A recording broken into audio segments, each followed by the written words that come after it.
Olá pessoal, bom dia! Quem está falando é Marcelo Muniz, advogado, professor, Direito do Trabalho. Estamos aqui falando diretamente do nosso YouTube, Direito Favorável, aliás, do Facebook, Direito Favorável. Eu quero chamar aqui o professor Rafael Salles, que nós vamos estar batendo papo com vocês em relação a um assunto muito importante. Foi aprovada a medida provisória 808 de 2017, ontem, dia 14 de novembro de 2017, e ela trouxe várias alterações em relação à reforma trabalhista.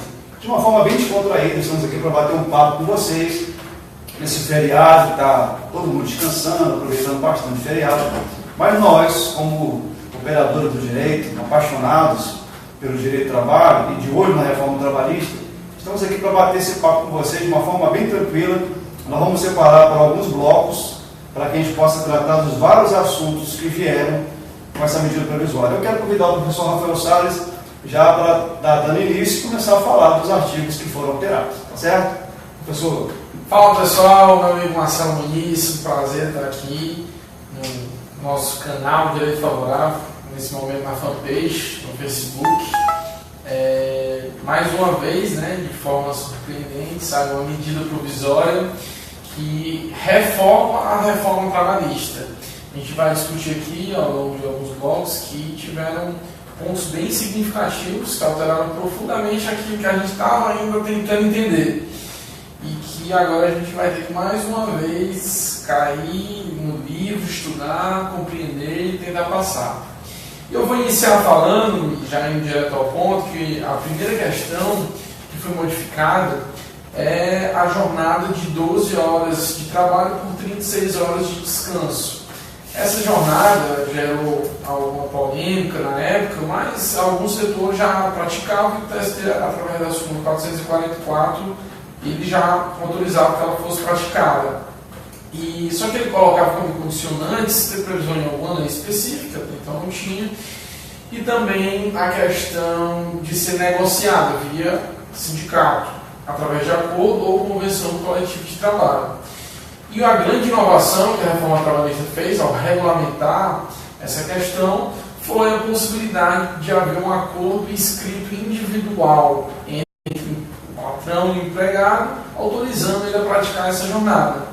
E com essa nova medida provisória, que foi publicada no Diário Oficial de ontem, isso foi modificado, e eu vejo isso com bons olhos, porque agora o artigo 59A vai ficar com a seguinte redação: em exceção do disposto no artigo 59 e leis específicas, é facultado às partes, por meio de convenção coletiva ou acordo coletivo de trabalho, estabelecer horário de trabalho de 12 horas seguidas por 36 horas ininterruptas de descanso, observar e indenizar os intervalos para repouso e alimentação. Bem, a principal questão com relação a esse caput do 59A justamente foi suprimida a parte que autorizava que patrões e empregados negociassem de forma direta.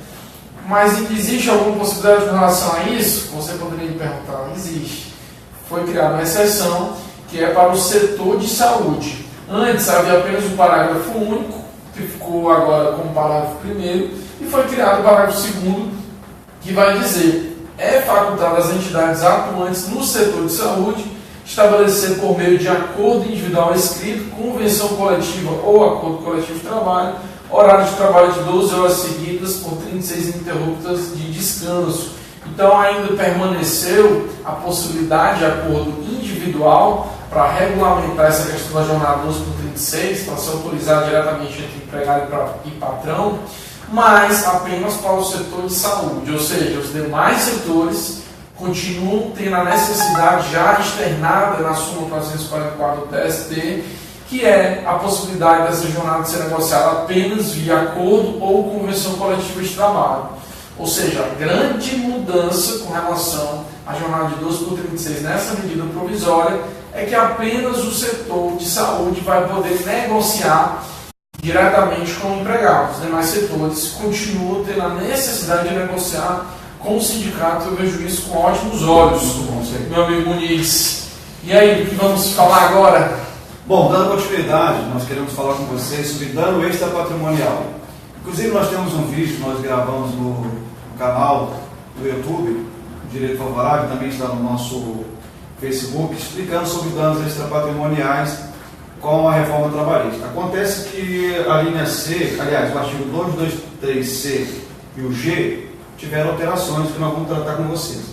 O 223C, ele coloca exatamente que tipo de pessoas, qualificando as pessoas por liberdade, etnia, honra, imagem, intimidade, que elas poderiam, o que está sendo ofendido, o que está sendo agredido, para que ela possa pedir reparação de dano extrapatrimonial.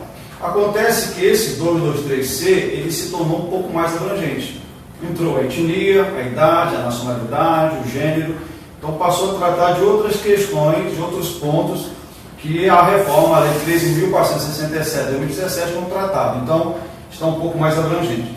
E o que eu quero chamar a atenção, o 223G, houve uma alteração bastante significante, bastante que a gente diz para reforçar a significância. Acontece que o 223G, ele fala exatamente dos valores que serão pedidos para que as partes tenham direito, para que a parte que foi ofendida, e aí a gente tem que enfatizar que pode ser tanto pessoa física quanto pessoa jurídica, pode ser tanto reclamante como reclamado, ou seja, o próprio empregado pode ter ofendido a empresa, como a empresa ao empregado, certo? Então, pode um lado ou do outro.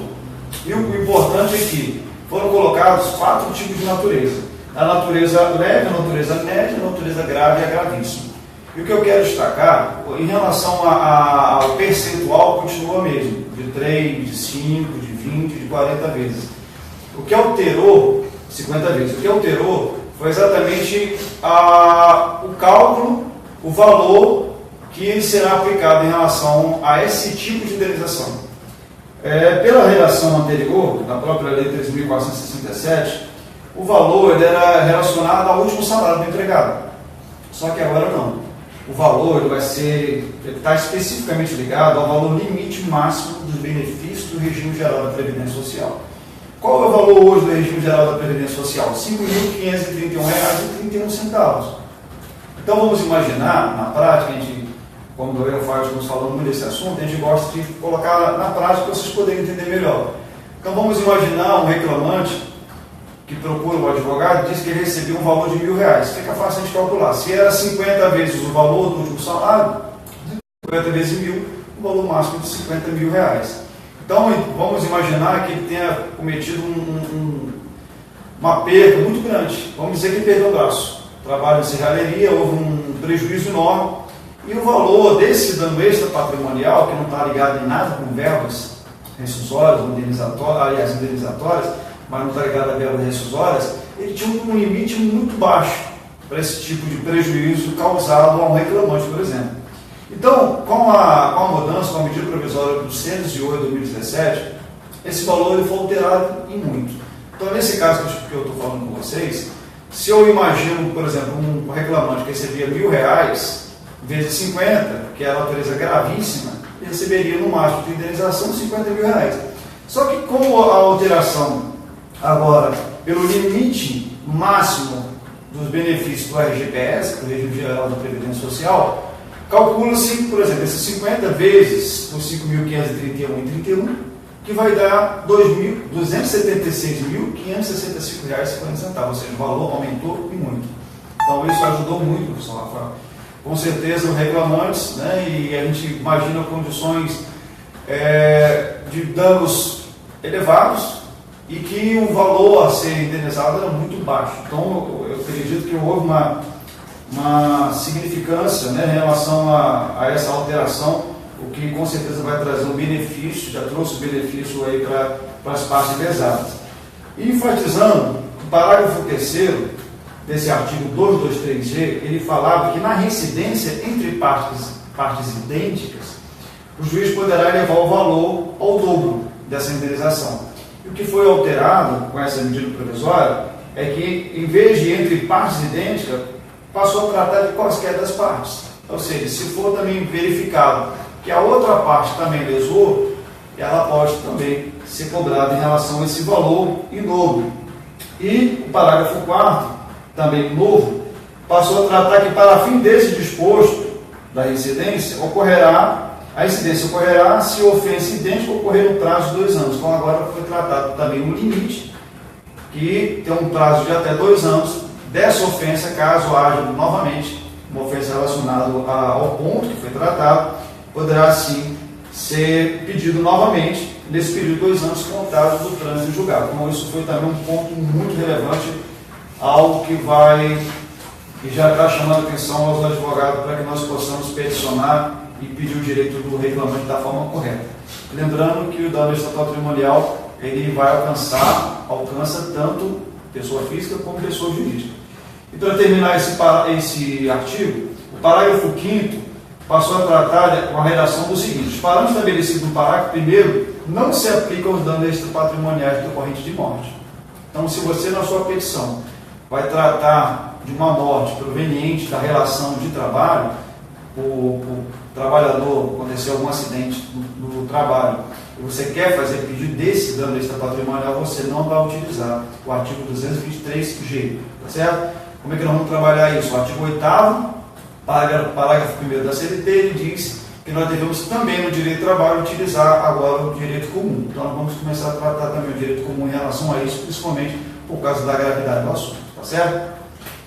Bem, Marcelo, só comentando um pouquinho ainda a respeito desse parágrafo, desse artigo, realmente foram mudanças bem significativas, porque se você for analisar, a grande maioria da classe trabalhadora brasileira, ela recebe valores inferiores ao teto do INSS.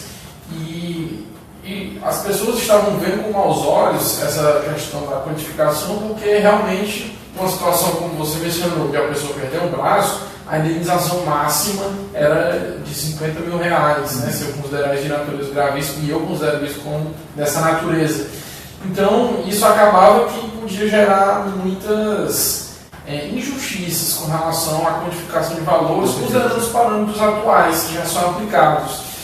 E, como estabelecido no teto, é importante a gente mencionar, hoje está em cerca de 5.530 reais.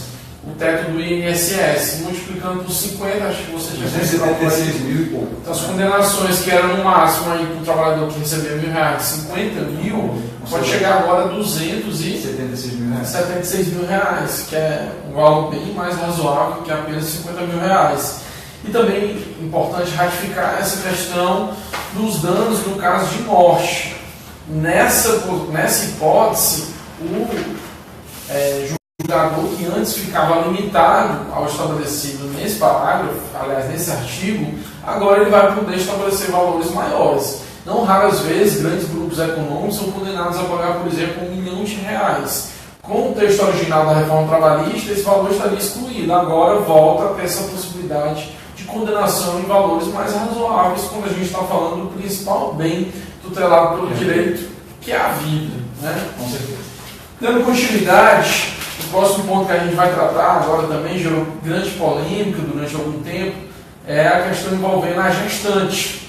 Bem, vocês já estudaram sobre o assunto, né? Gerou alguma polêmica, porque a gestante, quando ela vai trabalhar num local insalubre, a redação anterior garantia que ela ficasse afastada desse local, porque poderia prejudicar o bebê que iria nascer e de repente ter até alguma deformação física, né?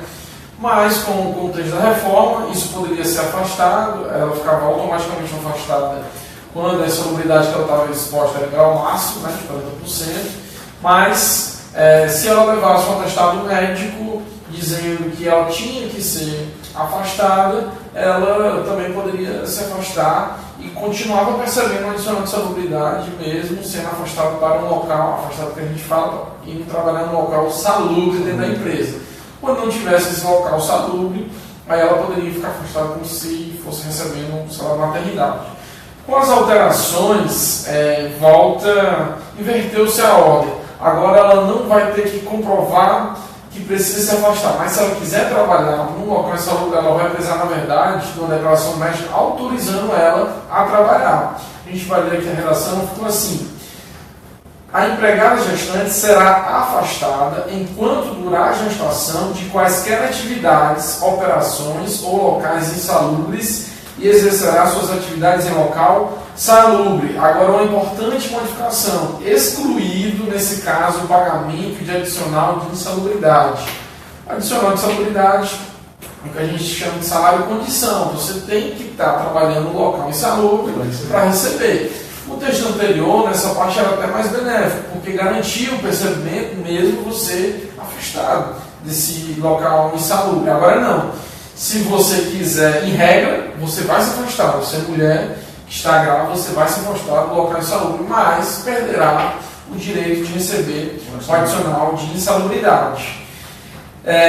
E aí, o parágrafo 2º agora vai dizer: o exercício de atividades e operações insalubres em grau médio ou mínimo pela gestante somente será permitido quando ela voluntariamente apresentar atestado de saúde emitido por médico de sua confiança do sistema privado ou público de saúde que autorize a sua permanência no exercício de suas atividades. Antes ela tinha que ter uma declaração dizendo que ela não podia trabalhar, agora ela tem que ter uma dizendo que ela pode trabalhar.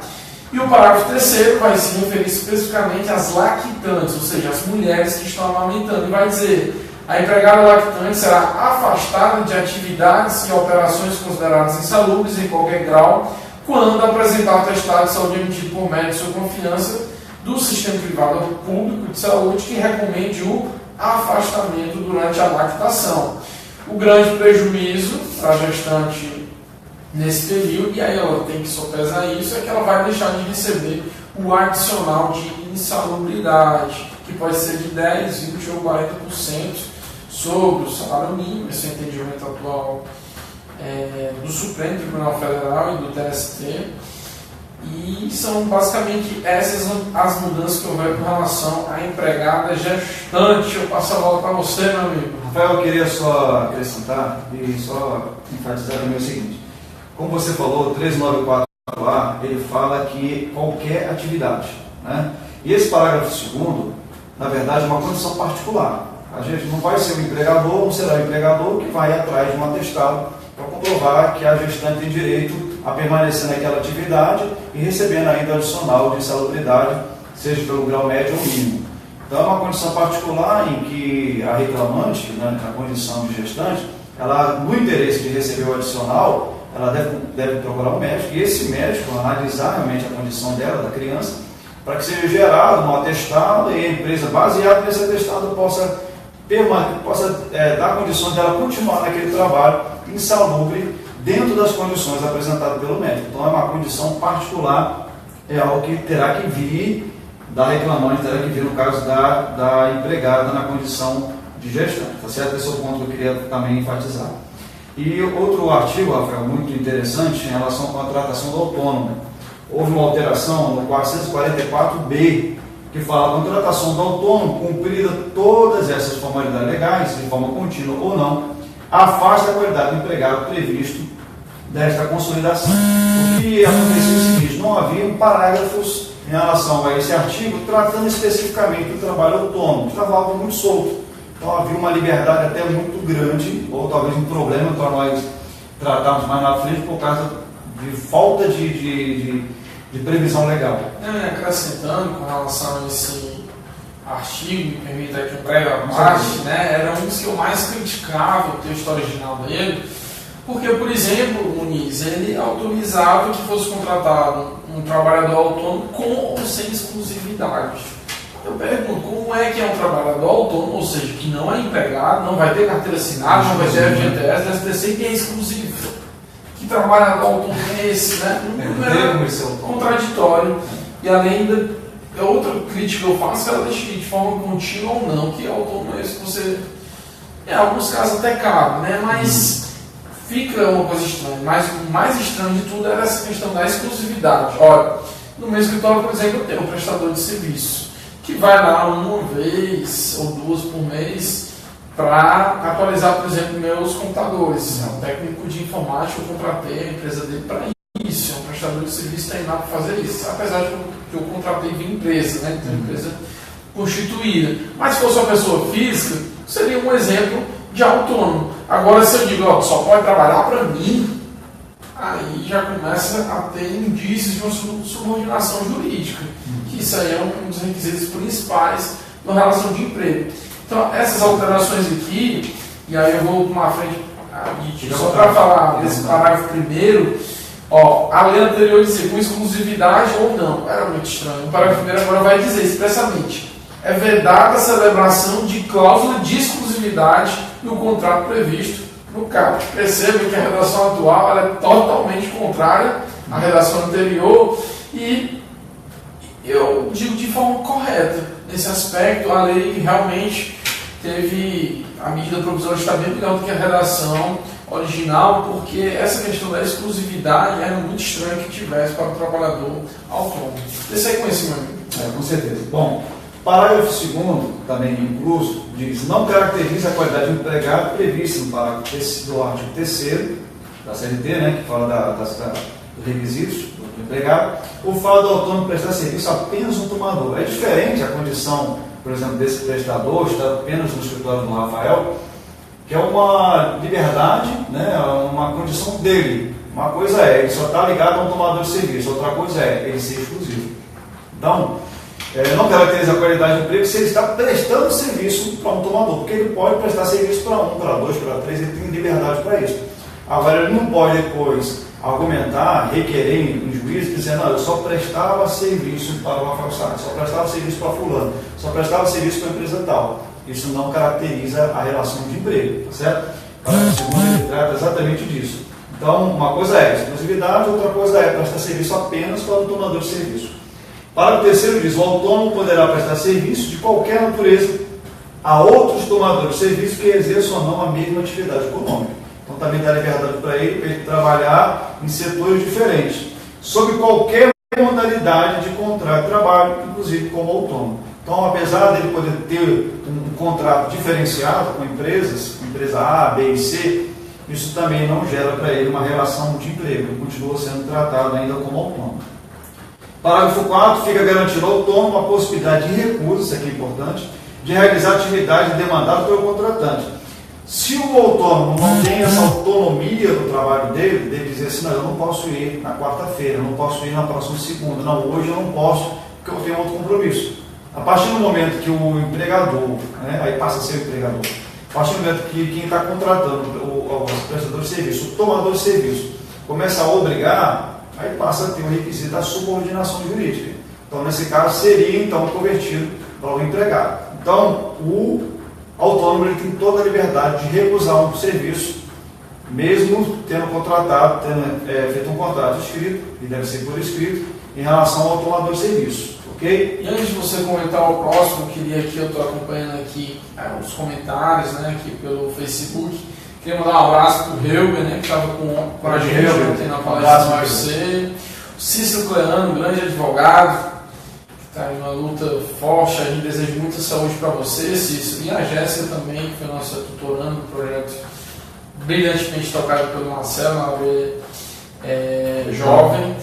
E um forte abraço para vocês, a gente agradece a audiência. Jéssica, vamos tocar o projeto sim, há oportunidades para todos, sempre que for para o engrandecimento de toda a classe, a gente está aqui à disposição. Vamos conversar. Vamos lá, meu amigo, continue dando sequência. Com certeza, maravilha, a gente fica muito feliz com a participação de vocês. Bom, parágrafo 4, então, e aí termina dizendo: garantir a aplicação de cláusulas de penalidade prevista em contrato. É lógico que quando for realizar um contrato com o autônomo, deve colocar ali uma penalidade, né, caso não possa comparecer, porque aí também pode gerar um prejuízo à tomadora de serviço. E aí também pode, eu creio que deve haver um contrato, algo específico em relação a uma pena, caso o prestador ou autônomo não possa comparecer à empresa, tá certo? Então isso é possível.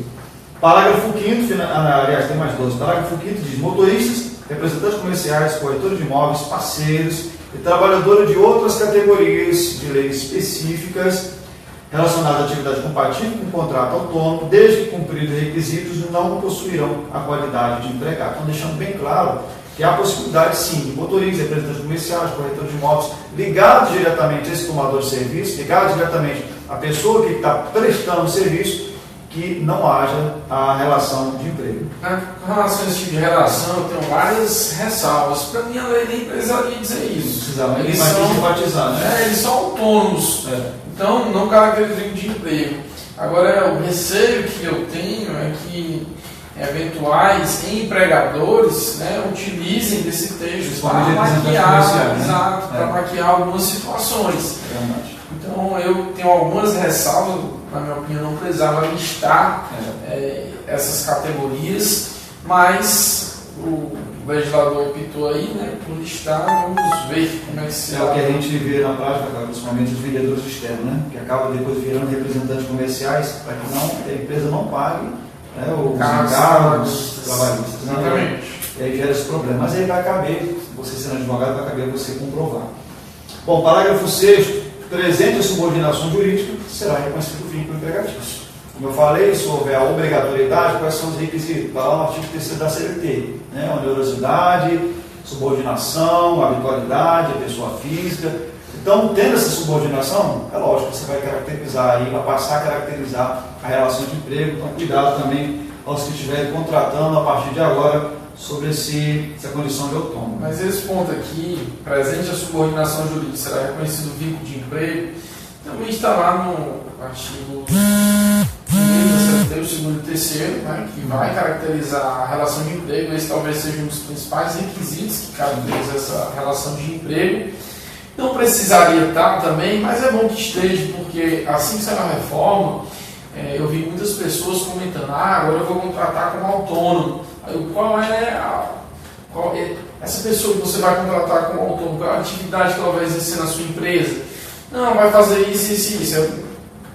Desse jeito ela não é autônoma, ela vai ser um empregado. Não, mas agora pode. E é bom que a própria medida provisória veja esclarecer para esses empresários para não estarem dando um murro em ponta de faca e acabando se arrependendo depois, quando esse empregado entrar na justiça pleiteando todas as verbas que lhe são devidas. É o João sem graça, né? Para colocar essa condição. Isso vai dar certo. A pessoa trabalha todo dia, de 8 às 17 horas, e quer colocar como autônomo, não tem como. E, para terminar, em relação a esse artigo, parágrafo 7º, disposto no CAPT, se aplica ao autônomo, ainda que exerça atividade relacionada ao negócio da empresa contratante. Então, até mesmo se o autônomo tiver com a atividade dele relacionada diretamente ao quem está contratando, a tomador de serviço, também continua sendo autônomo. Vamos passar aqui para o professor Rafael, vai falar agora do artigo 452A. Controlando aqui o tempo, a gente já está chegando próximo dos 30 minutos. Vamos encerrar aqui esse bloco. Beleza, então. Falando sobre esses aspectos. Espero que você curta o nosso vídeo, compartilhe, não deixe de ir no YouTube. A gente já tem lá pelo menos uns 10 vídeos falando sobre a reforma trabalhista. São vídeos curtos que trazem algum conhecimento, trazem um pouco da nossa experiência. Não deixe no Instagram também seguir Direito Favorável, compartilhar os vídeos e também mandar suas dúvidas. Comenta aqui no link: eu fiquei com dúvida nisso, queria que falasse um pouco mais sobre essa questão. A gente está aqui hoje dedicado a essa coisa que a gente gosta muito, que é lecionar. Então, um grande prazer ter a sua audiência e a gente volta daqui a pouco para falar sobre outros aspectos que envolvem a medida provisória 808 de 2017, que alterou, tão logo passou agora a reforma trabalhista, já alterou a reforma trabalhista. Até amanhã, terminando o feriado, você já tem que estar já fazendo a sua petição baseada na medida provisória. Tá certo, pessoal? Vamos encerrar o bloco aqui e daqui a pouco nós estamos voltando para o nosso segundo bloco. Um abraço.